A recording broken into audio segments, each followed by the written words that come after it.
Hello, everyone. Thank you so much for joining us tonight for this very special discussion about Don't Look Up for the Sloan Science and Cinema Award.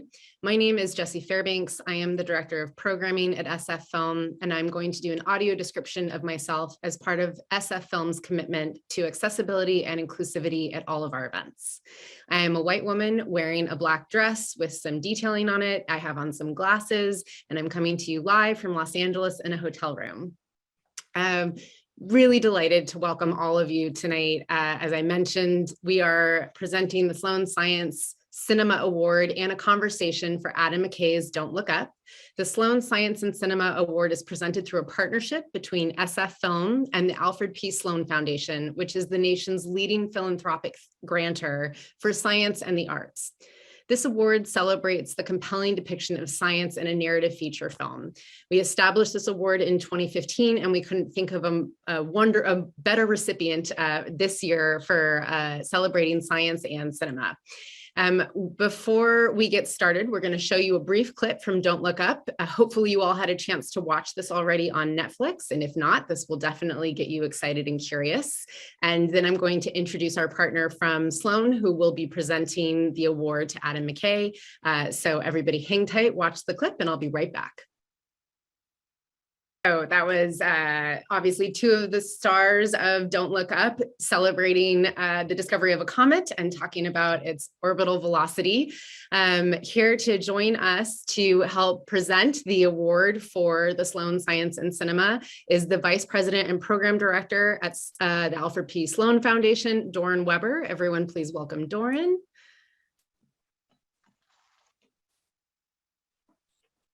Hi, thanks, Jessie. Hi, everyone. Your camera's not on. We can't see you. Oh, I'm sorry. That's all right. Hi. You see me now? Yes. Hi, everyone. I'm beaming into you from Cold Spring, New York. On behalf of the Alfred P. Sloan Foundation, it's my pleasure to welcome you to our 6th annual Sloan Science and Cinema Prize event at SF Film. For those who don't know us, a word about the Sloan Foundation. We're a New York-based nonprofit philanthropy founded in 1934, and we make grants for research and education in science, technology, and economics. For tonight's award event, it's worth pointing out that we're very good at picking winners. One of our signature programs is called the Sloan Research Fellowship, and it is given to scientists in early or mid-career. To date, 51 of those Sloan winners have gone on to win the Nobel Prize in Science. Most recently, Andrea Ghez, an astrophysicist who became only the 4th woman ever to win the Nobel Prize in Physics in 2020.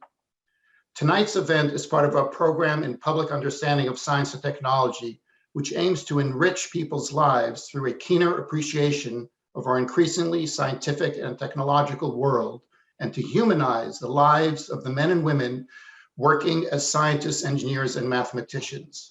The goal is to integrate the two cultures of science and the humanities by supporting an array of original works, such as books, radio, television, film, theater, and new media. Think of us as a nonprofit multimedia company for science, a Time Warner or News Corp working altruistically to entertain and engage the public about all things science. We have supported best-selling books like Hidden Figures about the unacknowledged contributions of African-American women mathematicians to winning the space race, which became an Oscar-winning hit film, and the Pulitzer Prize-winning book, American Prometheus, the story of J. Robert Oppenheimer and the atomic bomb that is currently being shot by Christopher Nolan with an all-star cast. We helped start Radiolab and the Tribeca Film Festival, and we have supported Emmy-winning shows on television and Tony-winning plays. A new play we helped develop called Dr. Semmelweis is opening this month at the Bristol Old Vic in the UK and stars none other than Mark Rylance, one of the luminaries in Don't Look Up. Sloan sponsors a nationwide film program that includes support for a dozen leading film schools with annual awards in screenwriting and film production and half a dozen screenwriting development partners such as Sundance and Film Independent, in addition to our wonderful partners at SF Film. We have supported over 750 film projects and developed 30 feature films. The first screenplay we developed with SF Film was Tesla by Michael Almereyda, which became an acclaimed film with Ethan Hawke in the title role and was released theatrically in 2020. Two of our most promising scripts with SF Film include the tale of a great, little-known African-American inventor, Louis Lattimore, who was a peer of Thomas Edison, and a story about sexual harassment of a female astronomer by her famous male mentor. Sloan has long championed stories about women scientists and supported multimedia works about Hedy Lamarr, Rosalind Franklin, Rachel Carson, Jane Goodall, and many others. Tonight's annual Sloan Science and Cinema Prize at SF Film carries a $20,000 cash award and shines a light on special achievement in rendering the worlds of science technology through the language of film, with a screening event and a conversation with the film's creators and scientists or experts in the film's subject area. The prize has previously been won by The Martian, Hidden Figures, First Man, Aeronauts, and Ammonite. This evening, we are very proud to join with SF Film in awarding the Sloan Science and Cinema Prize to Adam McKay's sly, hilarious, and quietly terrifying cautionary tale, Don't Look Up. This carefully researched film about two astronomers who try to warn the powers that be about impending doom is a chilling metaphor for the challenges we face today, from the COVID-19 pandemic to climate change. Adam McKay's trenchant satire, also poignant and moving in places, dramatizes the terrible cost of ignoring scientific evidence presented by trained scientists, even when those scientists are themselves flawed, imperfect human beings, just like the rest of us. Congratulations to Adam McKay and Leonardo DiCaprio and the entire amazing cast and crew of Don't Look Up.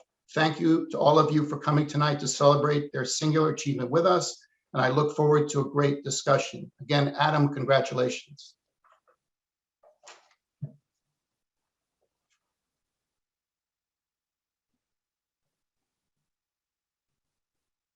Oh, Adam, can we get you to come on camera, please? We're just waiting for him to come back on. Thanks everyone for your patience. The world of Zoom.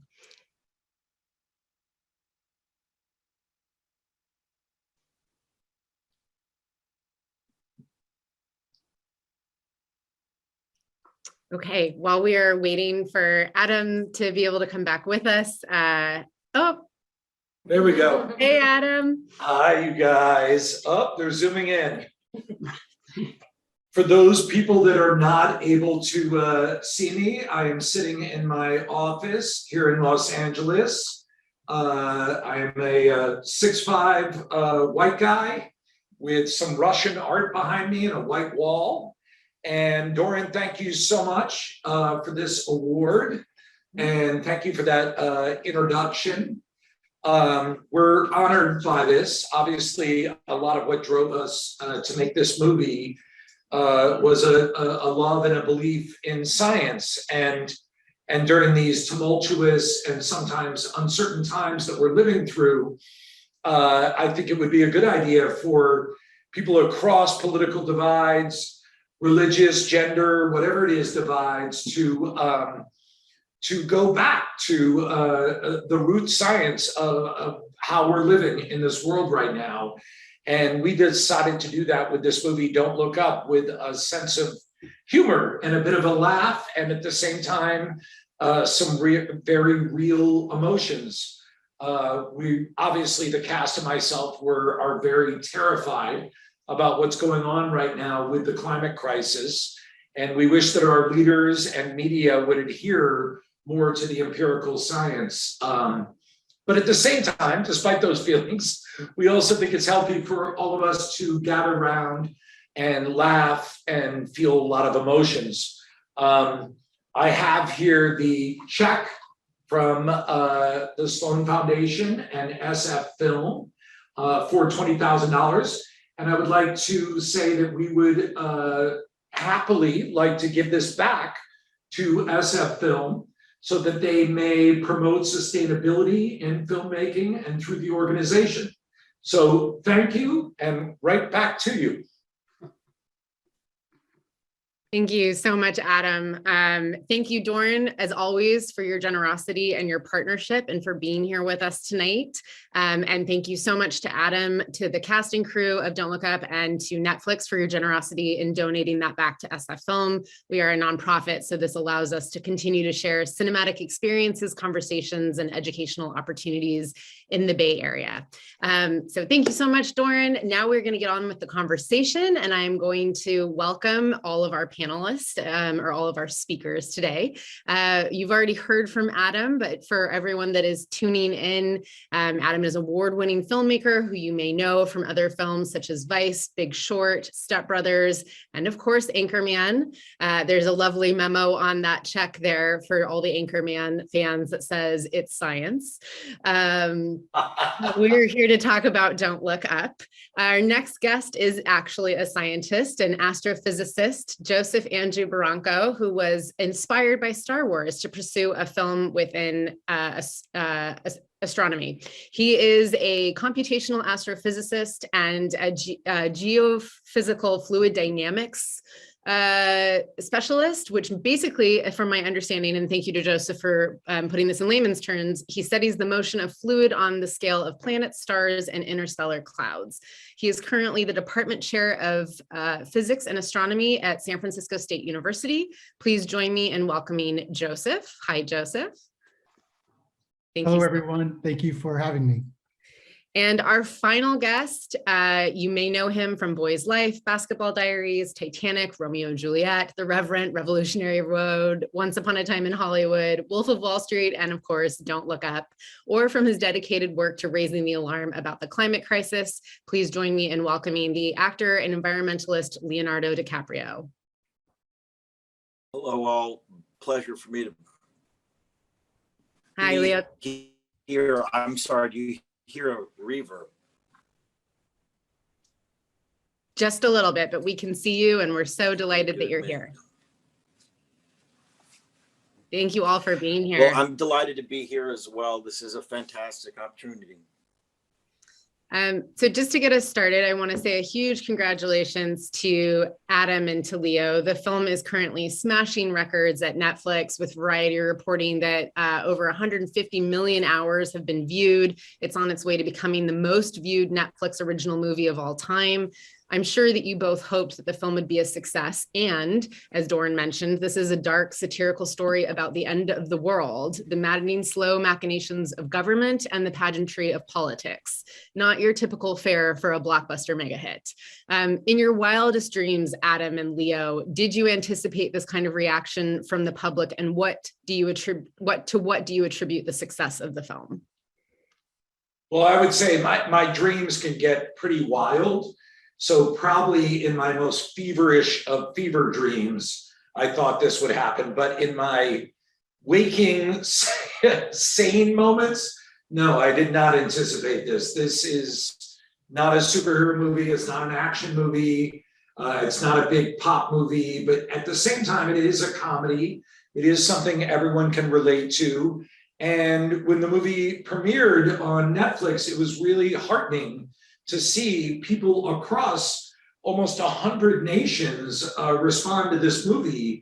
And that usually doesn't happen with comedies. And I think what it relates to is a lot of people are feeling the anxiety of these uncertain times we're living in.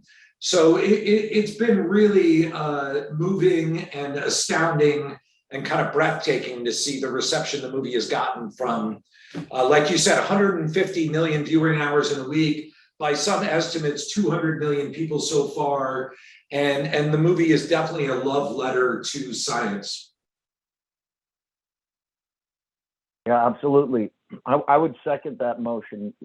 I've been looking for a film to do that had at least something to say about the climate crisis for over 2 decades now, and it really was this incredible gift that landed on my lap when Adam wrote this amazing screenplay, sort of really taking on this issue in a way that no other writer could. It's really hard to create a conversation, having done multiple documentaries on the climate crisis, and get people galvanized give a sense of tension. And by this simple act of creating, a comet headed towards Earth, and how the scientific community, how the media, how our culture reacts to imminent danger and Armageddon, he created a drama, and he created simultaneously a brilliant stroke of comedy that is a reflection of where we're at right now. It's really there are very few films like, of course, Dr. Strangelove, which encapsulate what is going on culturally. And that had so much to say about nuclear proliferation, but this is taking on the climate crisis head on, and how we've systematically ignored the science now for decades. And here we are at this turning point where we have 10 years, and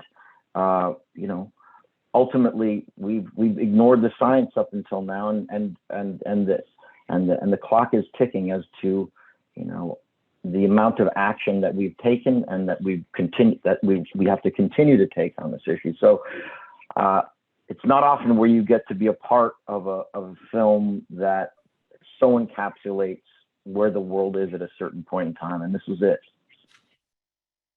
Thank you, Leo. Yes, it's very difficult to engage audiences on such a monumental and overwhelming topic. So congratulations to both of you for doing it. I'm going to circle back to some of the topics that you both raised just now, but first, I'd like to talk about some of the scientific elements in the film. Joseph, I'm asking on behalf of the many viewers we have with us right now. We have, by the way, just so you all know, we had over 1,000 RSVPs, and the questions are pouring in for you. So I'm going to keep my questions brief so we can answer the Q&A with all of our incredible viewers right now. But Joseph, how likely is there to be a collision with an asteroid or a comet of that size with Earth? And what plans are actually in place to protect the planet, if any?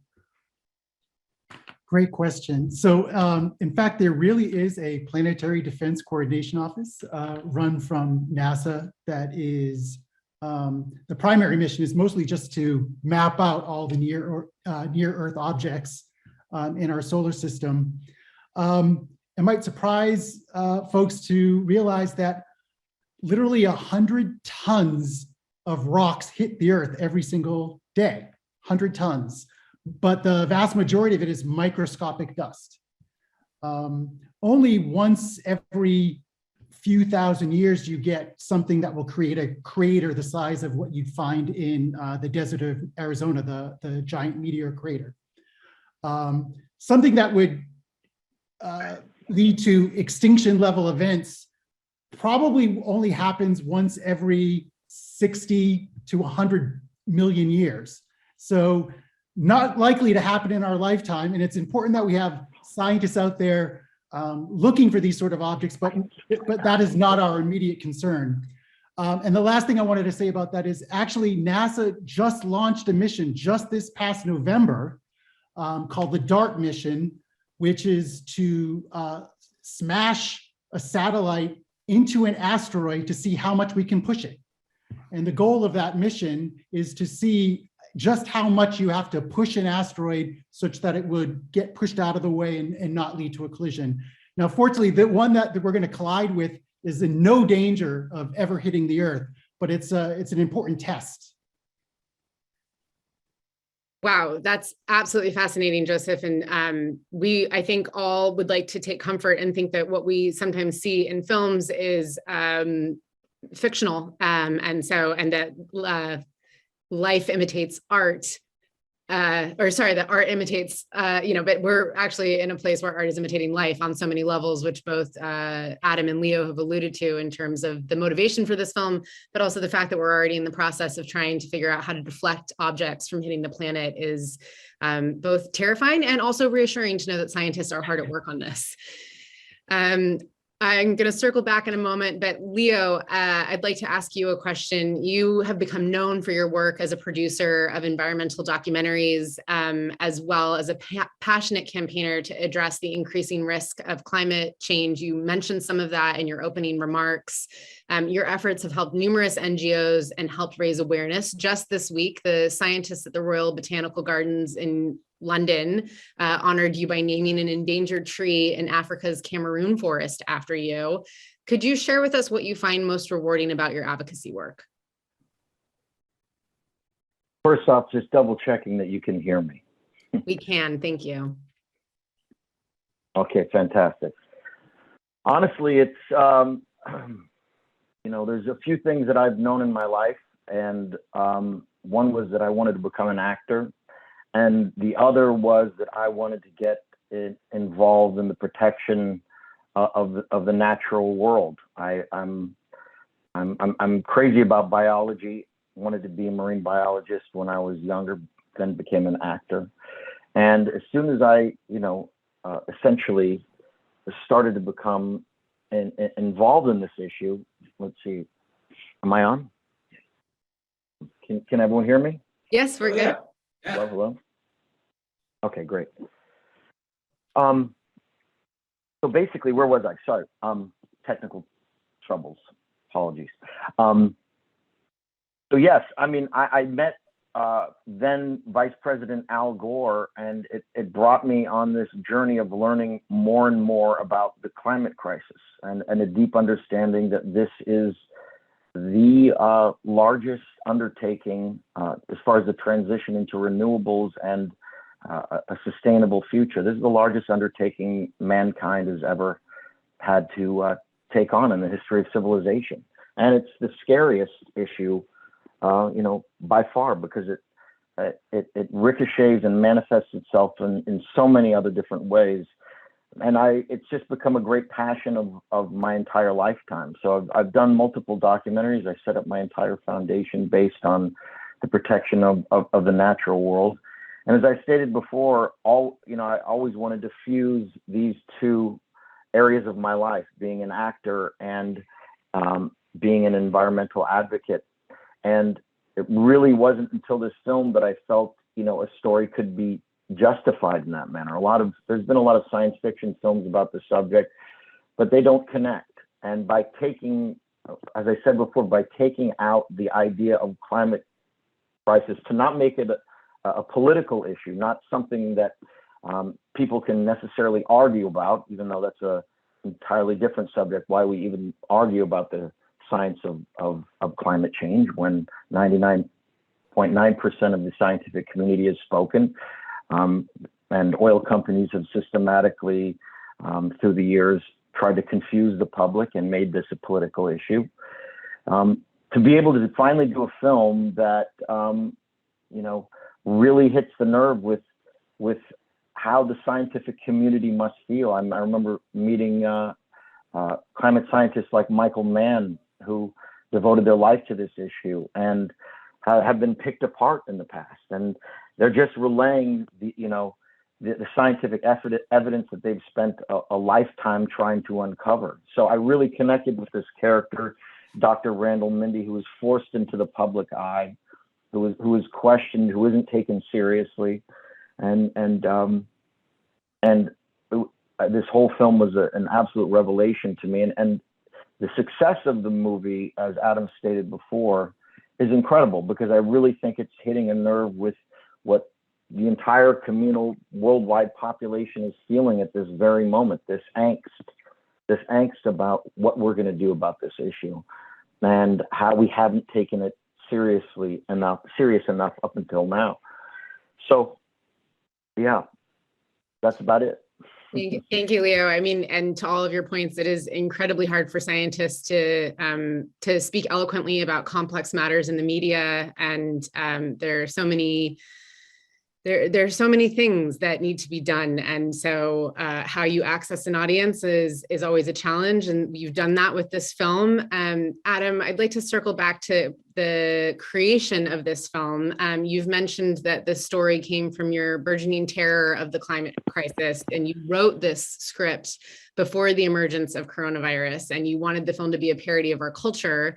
It boasts an all-star cast, and in true Adam McKay style, you allowed for a lot of freedom on set with free takes and improvisation. What was it like to manage all of those creative juices and talented performers, and also get the shots that you needed to make Don't Look Up? Yeah, well, it was very cool. All these amazing actors like Leo and Jennifer Lawrence and Tyler Perry and Rob Morgan and Cate Blanchett and Meryl Streep and Timothy Chalamet, and the list goes, it's actually quite crazy how long the list is. I think everyone came to this movie because they really felt like we're living in a moment right now. Just speaking empirically, we know the livable atmosphere is collapsing at an accelerating rate. We know income inequality is spiraling, democracy around the world is teetering, and a lot of people are really afraid and confused. And I think all these incredible actors and incredible talented crew members felt like this was a bit of a campfire we could gather around and share some laughs and share some emotions. And, we shot this movie, I wrote it before the pandemic. I had no idea the pandemic was coming, but we shot it during the pandemic before a vaccine was developed, and everyone had to walk the most narrow of tightropes to make this movie work. And it was so inspiring to see everyone really rally around this. So with these actors, it was the same thing. I mean, they're all, they're not famous by accident. They're famous because they're really good at what they do. I mean, Meryl Streep is incredibly skilled. Leo, Jen, Tyler Perry, Rob Morgan, they're all Cate Blanchett. Oh my God, they're all incredibly skilled. And part of that skill as an actor is they know how to collaborate. They know how to listen. They know how to think. They know how to ask questions. And I was just really inspired that we were shooting this movie amidst a once every 100, maybe 200-year pandemic. And we had these incredibly creative people still collaborating with each other. Everyone in good spirits, laughing, playing around, challenging the scene. So it's an experience of filmmaking I've never had in my entire life. I'll never forget this. And of course, the fact that it's about the greatest challenge to mankind in history, the biggest story in history, the climate crisis, gives it a layer after layer of extra meaning.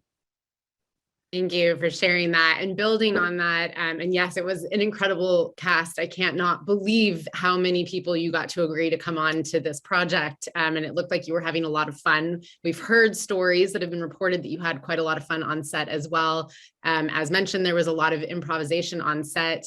Leo, could you talk a little bit, you've played a lot of roles over the year. This character in particular, Dr. Randall Mindy, has his life turned upside down and he's in a constant state of disquiet. I'm thinking of the scene where you chant 11 benevolent elephants over and over again. In addition to the anxieties of your character, you were also improvising and riffing with your fellow colleagues, specifically Jonah Hill and Meryl Streep. How did you keep pace with the constant development of the stories in the script, the unexpected humor and performances from your fellow cast, and stay grounded within your character, Dr. Mindy? That's an interesting one. It was really, who was a great help to me was Amy Mainzer through this entire process, our resident astronomer, who was such an amazing advisor in more than one ways, because I take a very literal approach to things. And for me, there was a deep-rooted passion about, wanting to play the scientist that, you could imagine on Fox News trying to relay the science of the climate crisis over and over again and being marginalized and having a complete mental breakdown on air. Something that, frankly, I'd like to see myself. I'd like to see some real combat there, but they're not even given enough airtime most of the time. The media hasn't even picked up these issues in the way they should.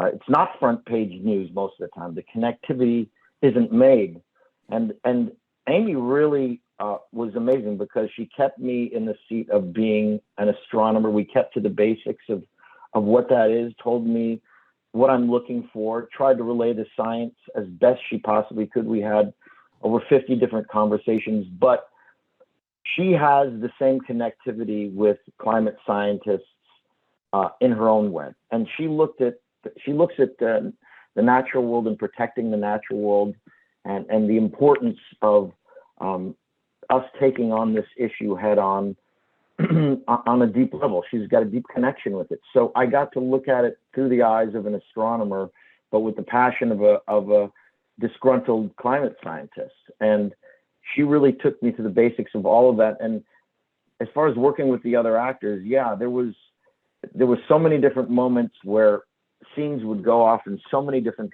directions, but it was really a credit to Adam to keep us on course. We're holding a mirror up to society, like we said, and a lot of these characters seemed somewhat ridiculous as we were doing them, but as a lot of scientists have pointed out, this kind of is the real world in a lot of ways.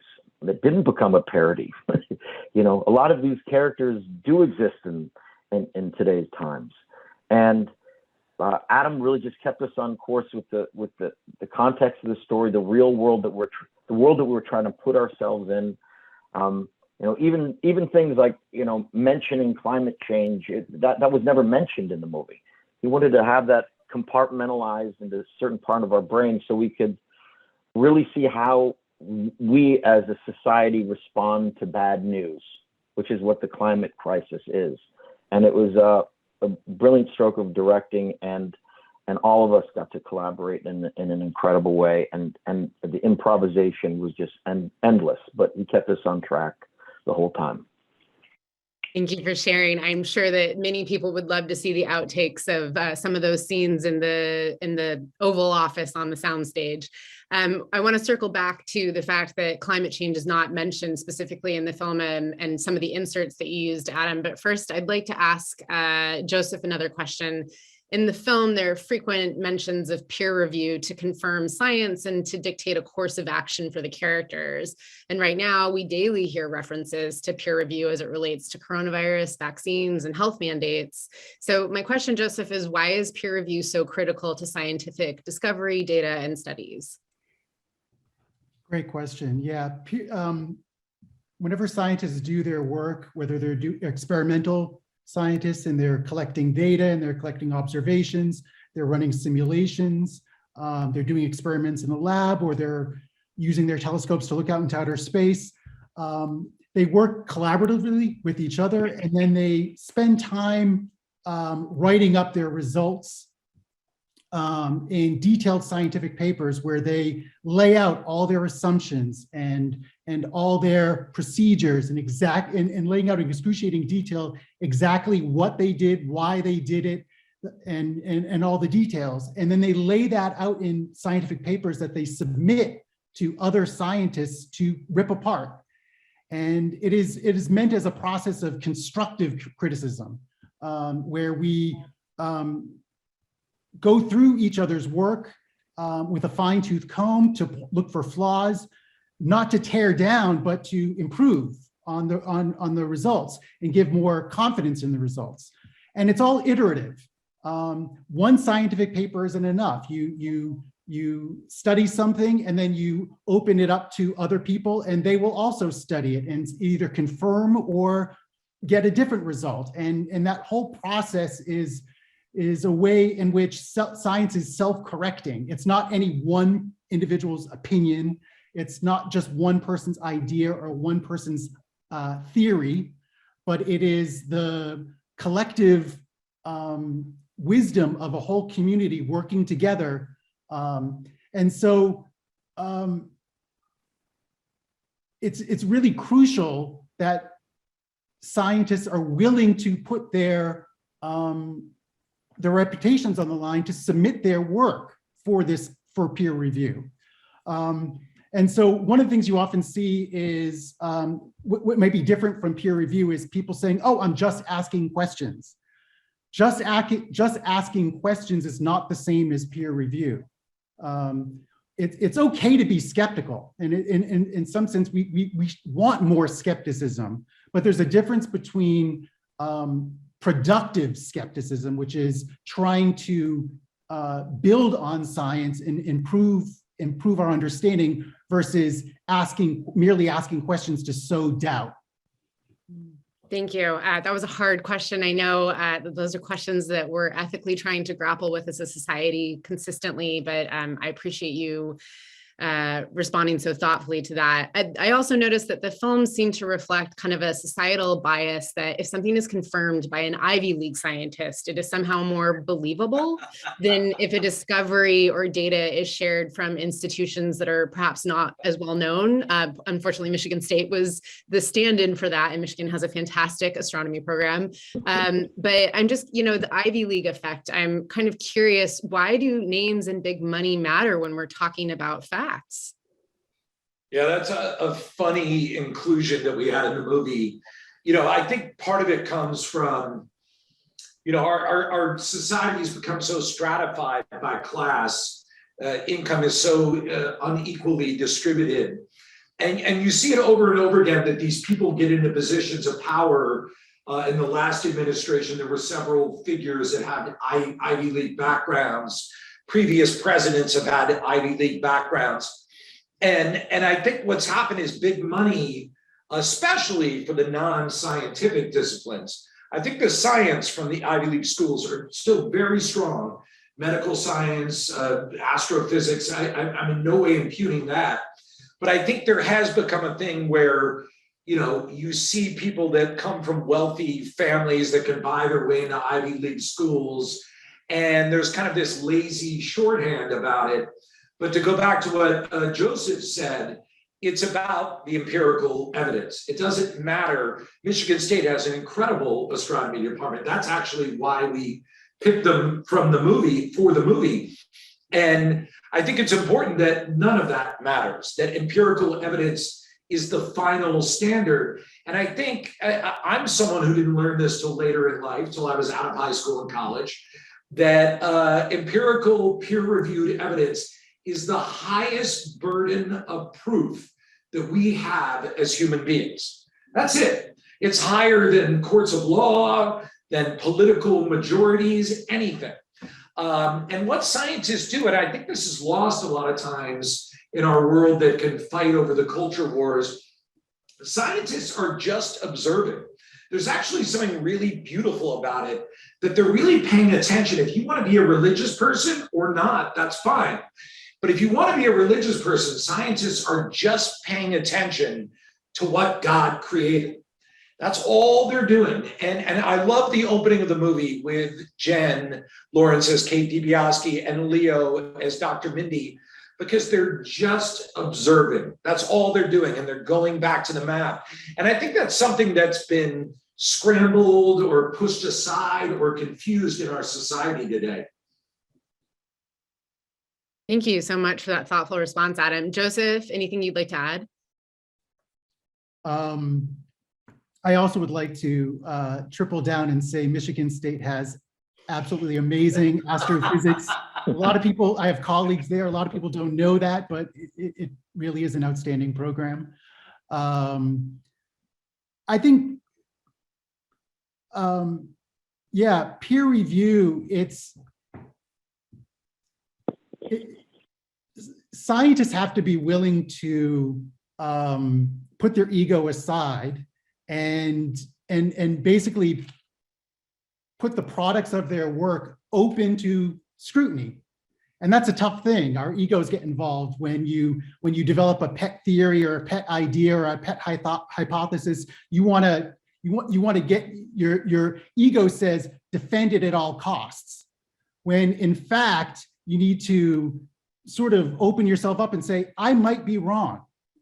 And it takes a certain amount of humility to say, look, I'm gonna show you my work. I'm gonna show you everything I've done, and please rip it apart. But the point of that is not to tear down, but it is to improve upon the results. There's some really interesting parallels actually between the craft of cinema and science, because you spend a lot of time either studying something and writing a paper or creating a movie, and then you put it out there in the world, and both of them are torn apart, for good or for bad. And so it's very interesting, the parallels between that and what we see also on screen within the film of Don't Look Up. I'm going to move over because we have so many audience questions, and I want to make sure that we can ask those. I have a lot of other questions for the three of you, but this is for our audience. So right before we do that, Adam, just to circle back to what Leo said about how climate change is never overtly discussed within the film. However, you do have all these inserts of real world and wildlife footage throughout the film, which helps us in terms of processing the story. Can you talk about your motivation for those inserts? Yeah, I mean, the story of the climate crisis is so vast. You know, there's an eco-philosopher named Timothy Morton who has coined the term hyperobject. And what he means by that is hyper-relative, like relativity in the, in the Einstein sense.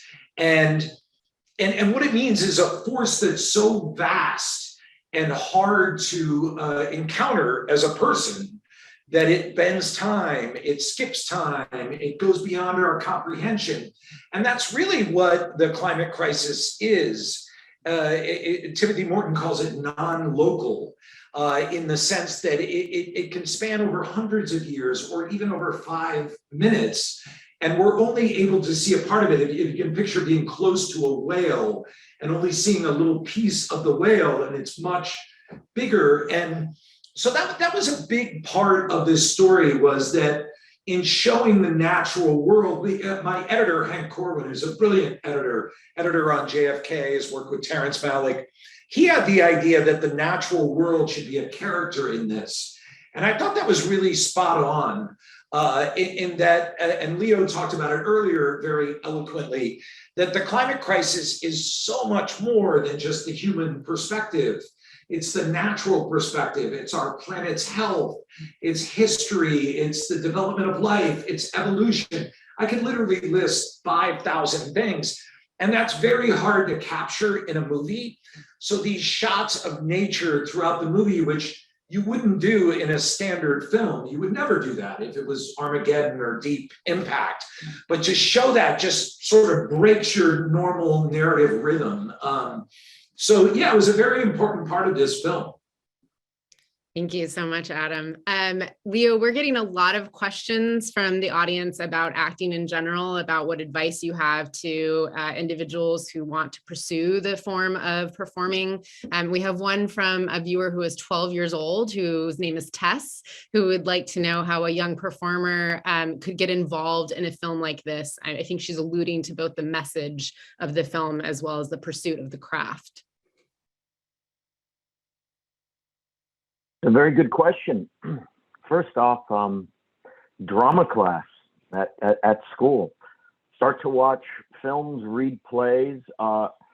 Ultimately, you know, there's always local theater. I don't know where you live, but if you don't live in the vicinity of Los Angeles or New York, or a lot of auditions take place, you can fall in love with the history of cinema. You can watch old movies. And really, if it's something that you love, be persistent, be patient, accept rejection sometimes. But if it's something that moves you and is something that you've fallen in love with, you know, remain consistent and keep trying, and you know, enjoy the whole process, because after all, it is an art form. Thank you, Leo. I think that persistence and remaining dedicated to your cause is something that flows across both the theme of how we address climate change and also how you can pursue a career in performing. Adam, a question for you. I unfortunately don't have the name of who asked it, but in your last two films, you broke the fourth wall. Was there a reason you didn't go with breaking the fourth wall and Don't Look Up? It felt like it would fit very well thematically. Yeah, we've been playing around, you know, starting with The Big Short and going through Succession and into Vice. And we had a docuseries we produced called Q in the Storm, which is fascinating. And I just think we live in a time where as I said earlier, the clear narrative is changing in a big way. And we just have to be open to the fact that it can be told in a lot of different ways. So, I think we all feel this way, and this probably relates to science as well with Joseph, and certainly with Leo and his work. You kind of take each story as it comes, and you try and just listen to what the story needs. And this story came big, bold, and simple. It was, an asteroid is going to hit Earth, and no one cares.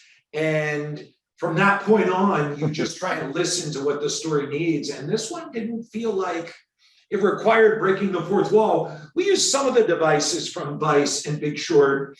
When we show the Planetary Defense Center, we actually have a graphic that kind of calls it out. There's a very funny moment where Leo's character, Dr. Mindy, is referred to as an AILF. I won't say what that stands for because there's some dirty language involved. And we actually show the graphics on screen. So there's a little bit of play in it, but this one was so, this story was just so meaty and visceral that we didn't feel like we needed to be as nimble with breaking the fourth wall. We have these incredible actors like Leo and Jen and Blanchett and Tyler Perry, and we just wanted to see them feel this anxiety, the anxiety of being alive nowadays in 2022. Thank you for that insight into your approach, Adam. Another question from Amani for you, Joseph. Hi, Dr. Barranco. I love your background and I'm super happy to see you in this discussion. My question is, why are astronomers important stewards for climate activists and climate change awareness? Great question. So yeah, my Zoom background is, it says Astronomers for Planet Earth. Astronomers for Planet Earth was founded, I believe, 3 years ago by professors and students at San Francisco State and Yale University. And the impetus for Astronomers for Planet Earth is to leverage the public's interest in astronomy and refocus it back on Earth, specifically related to the climate crisis. Astronomers are naturally very interested in climate research. One of the problems that we all intro astronomy students learn about is why Venus's greenhouse gas, why Venus is so cold, why Earth is just right. In the movie, they make reference to the Goldilocks zone for planets. So astronomers are very aware that different planets can have different climate outcomes and different climate trajectories.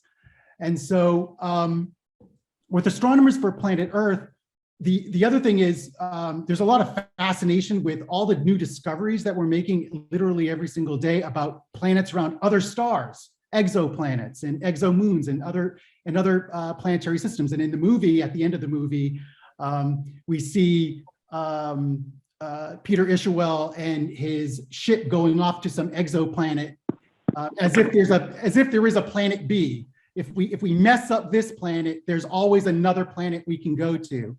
And so that was the other main reason for Astronomers for Planet Earth is, yes, we love the fact that the public is really interested in all these other planets orbiting all these other stars, but there is no planet B. We're not going, if we don't fix our own climate here on Earth, we're not going to hop on a spaceship and go travel to another planet and try again.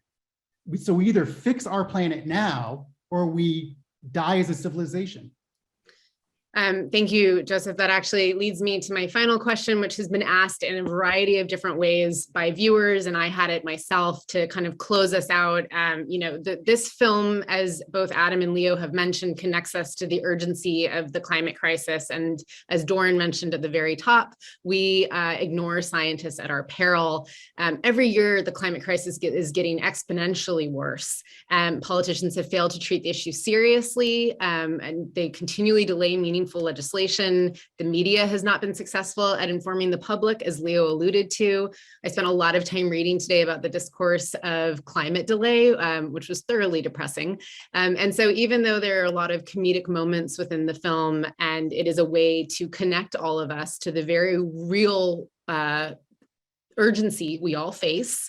I would like to ask all of you, and I'd love to start with you, Leo, what can everyone do? What is something small and real that we can all do to start addressing the seemingly overwhelming and impossible task of altering the course of our species? It's a very good question and a very complex one simultaneously. I'm currently reading this book that Meryl Streep actually recommended by John Doerr called Speed and Scale. And he worked at Kleiner Perkins, and it's a systematic, it's a plan for how to take on the climate crisis. There's that book that you can read, but that's something that encompasses $1.4 trillion a year, involves, 100 different companies that pollute, that are attributed to 70% of the world's emissions.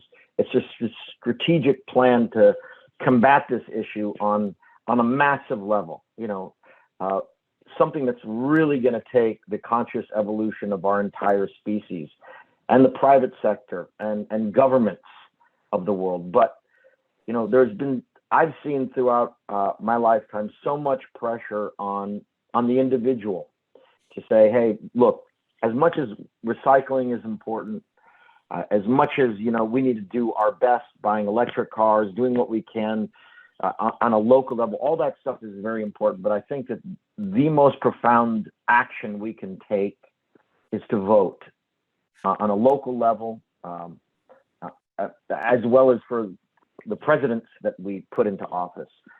We should make it a prerequisite that these people care about our planet, that want to work in our local communities to solve this crisis, and make the United States a leader in the transition to a renewable future. Because, per capita, we're the biggest polluters on planet Earth. China has surpassed us, but per capita, we're the largest polluters on planet Earth, and we need to set an example for the rest of the world to follow. So our vote counts. Our vote counts the most, is what I would say. Thank you, Leo. That is something that everyone who is watching the discussion and who watched the film can take away. Your vote matters, and that you should pay attention to who we put in office and what their thoughts are on the climate crisis. Joseph and Adam, anything you would like to add? Yeah, I think Leo said it very well. I think, we're always trying to figure out who's fooling us and who's lying to us. The science is really well known with the climate crisis. If you want to know who's full of it, look at who's downplaying it, look who's lying about it.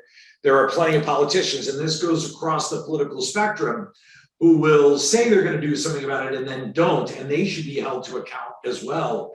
The other thing I would say as far as dealing with the climate crisis, if you want to know what you can do, feel it in your bones. There's polling numbers about how people respond to the climate crisis and global warming.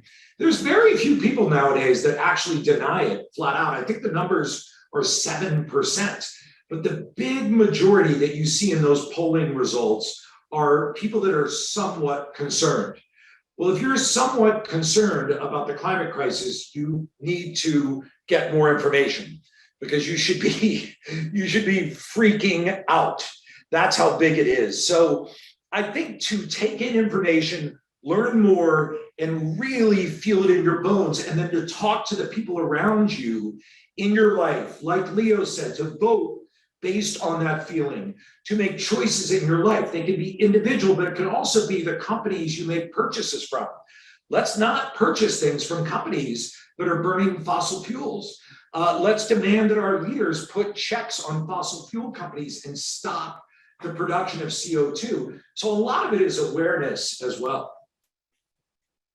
Thank you, Adam. So vote, educate yourself. And Joseph, thank you so much for joining us. You've elevated this conversation. I think everyone very much appreciates having your point of view. As an astronomer, what would you say is something that a simple thing that everyone could do who is concerned about the climate crisis?